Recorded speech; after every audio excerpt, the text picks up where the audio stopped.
no good. That's it. There is no dressing it up. I'm not going to say, oh, I had a bad night or whatever on another night. Do you retire after this fight if you lose? No, definitely not. But if I can't beat Wilder, I'm not the man I think I am. I think I can beat Wilder comfortable. If I can't, then I'll class it as a loss. If I win a close fight with Wilder, I'll class it as a loss. Because that ain't good enough for me. Nicking a fight off Wilder is like, come on, you think you're better than that? How are you ever going to be considered a great if you can't beat a bum who swings windmills? No technique with a big punch. You talk about his lack of technique, and that you see the punches coming. And in boxing, they say the ones you don't see are the ones that hurt you. He punches wide. Yeah. The technique isn't good. You can see him coming. You can see him coming, and like you say, every time I've been hurt or nailed, it's been with punches I didn't see coming. But over the time experience, you learn and you look for the right movements the body makes. Wilder's got a lot of chinks in his armour. Like Max Schmeling saw the chink of Joe Louis and he dropped him with the same punch. I see Wilder doing all crazy things before he throws punches. Like I saw with Vladimir Klitschko, he would bounce back and forward and he'd have to set like that big left hook go bang. Every time I touched him with a jab, he had to reset. And it's like, Vladimir would always bounce and throw his jab. And if you attacked him, he'd always go back and turn to the right and angle his arm out. You see all these things. And as a man who studies boxing, I see all the mistakes that Wilder makes. Very many mistakes, and I'm looking to expose them on the night. That lead right uppercut, he kicks the left hand out as well. I don't want to give away your secrets, but on a good straight right cross, and they take care of that, right? Well, we'll hope so. We'll hope so. Find out on the night. You're all right. Nice good straight right cross right in the chin. First round, game over. Tyson, were you impressed with what he did against Luis Ortiz, particularly coming back from the trouble he had in the 7th round? Yeah, he had trouble. All the way through that fight, I was judging it. I got up at 5 in the morning to watch that fight. And I thought to myself, I hope Wilder don't lose this fight. Because I needed Wilder as a big fight. Me and Luis Ortiz, no disrespect to the guy, he's a good fighter, but doesn't sell, nobody's really interested in him. And that's no disrespect to Luis, because he's a good fighter, but doesn't sell. There's no excitement about Luis Ortiz, as there would be a British-American dust-up. So I was hoping that Wilder was going to win. And all the way up to the 7th round I was thinking, please, you've got to pull a punch out, come on, do something. Because I had Luis Ortiz winning the fight, apart from the rounds he got knocked down in, which obviously he scored a 10-8 to Wilder. Like I say, in the 7th round he survived and came back. But it shows you he ain't no superhero. Anyone can be hurt. It is what it is. And if Ortiz had been a bit fresher, a bit fitter, then probably he'd have beat him. But we know Ortiz is 147 years old and he doesn't have the legs underneath him to do 12 rounds, but I'm 30, having the prime of my life, I can do 24 rounds on my toes. I can honestly do 15 rounds on my toes with 5 different sparring partners. And I don't mean plodding around, I mean dancing like Muhammad Ali around that ring. I prefer for a guy, like you just said, you could be up 10-0, but he can equalize that in one punch. So how do you keep that from happening? Yeah, you just got to stay mentally focused and switched on. In the fight with Vladimir was the same. One mistake, one punch landed and it could have been over at any time. Vladimir had more knockouts than Wilder, 55 KOs in his career. And he didn't just have a big right hand, he had a good left hook too. You just got to keep mentally focused, and sometimes a lot of fighters they lose focus on the job in hand, they look out the ring, they're looking round.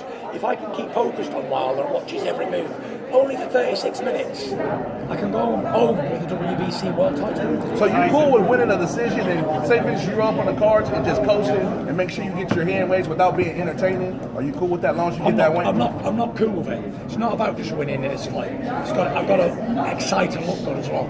I want this fight to be as good as the Lennox Lewis Vitaly Klitschko fight that was last at the Staples Center, and they went to war from round 1. That was a hell of a fight, as long as it lasted. That's what I wanted to emulate, a good fight like that. We expect to bleed on Saturday. Hopefully. Tyson. Deontay Wilder on the DS said, my people have been fighting for 400 years. In your country, the Gypsy Kings have been fighting for quite some time. Can you draw a parallel and speak upon the challenges that you may have had in your country that us Americans can relate to? I don't think we should try and bring this fight in a battle of races or a battles of cultures and all that. This is above all.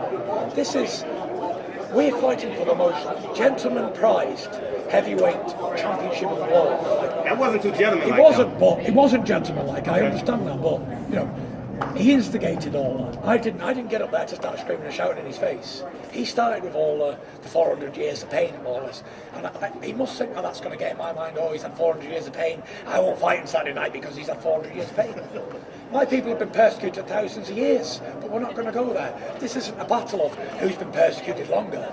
This is a battle of Tyson Fury versus Deontay Wilder, two high-profile, high-performance athletes on the top level.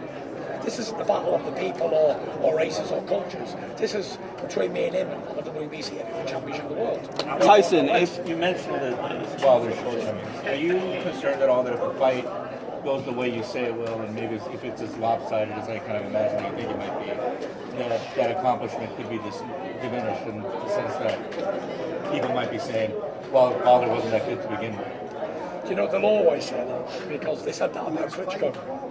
Yeah, bookmakers are making him favourite. Yeah, right. They make the favourite. Right, and I guess what I'm wondering is, like, now in this particular era, right, where there's obviously been a lot of criticism levied at the division as a whole, do you think it's particularly challenging to be able to prove how great you are when there's a perceived lack of great opposition?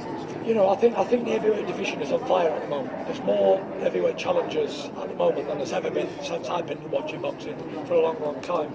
I think there's so many great matchups to be made. I think we should all fight each other. There's loads of guys in America. You've got Jarrell Miller, Dominic Brazil, Michael Hunter Jr. You know, everyone takes beating. And then in the UK, you've got Joshua, you've got Chisora, you've got White, you've got Parker, you've got so many different fighters. There's a lot of Russians coming through now at the moment as well. It's on fire. It's a great division to be involved in, and I'm very, very happy to be born in this era.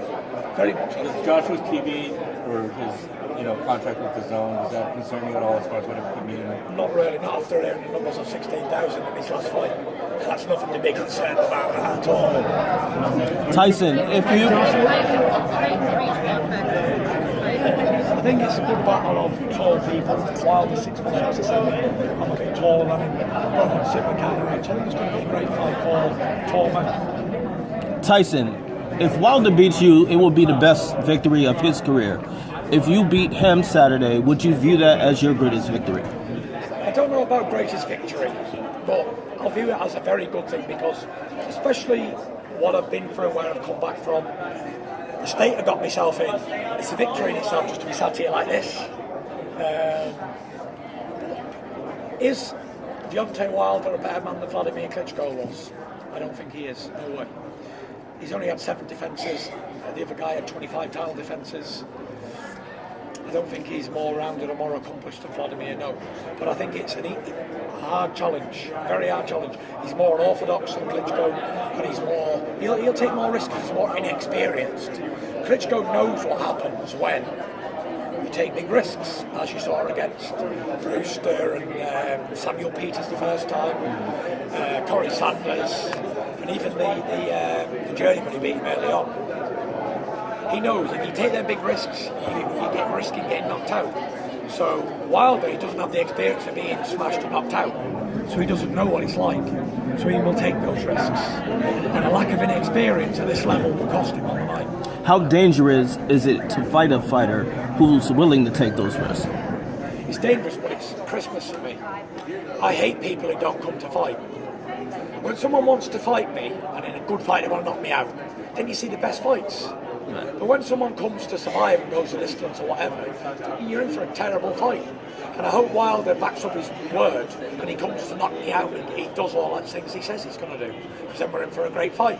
But if he doesn't, and he backs up all night, whatever, then I don't see it being great. But I don't think he will. I think he'll come for the fight. Like he said, I think he's a man of his word. I think he'll come and bring his A game. And it's going to be a great night. You were surprised when he brought the race card in the press conference. So in the ring, what will you be more surprised when he bring out? And what will be the surprise that you would never expect him to come at you? I don't know, nothing surprises me anymore in boxing. I've seen everything there is to see. No matter what Wilder does, it's nothing I haven't seen before, really. It's just a boxing match. I'm sure he's going to come and try and knock me out, and I'm going to try to do the same to him. So we've seen it all before, time and time again. Is he underestimating your punching power? I I don't know, but when he feels it on Saturday night, he'll go down the same route as everybody else. He'll say, oh, Tyson Fury ain't a big puncher. When they feel it, they think, wow, they need to stay away from that. You should be commended for admitting your self-mistakes. Yeah.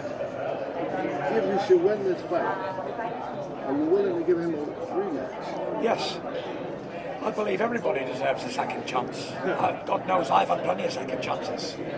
All great trilogies and double fights, they all fought each other. Look at Ali and Frazier, they fought each other 3 times. Foreman, Frazier twice. There's been so many good fights. Norton, Ali. Yeah. Guys, last question, then we're going to move. Thank you.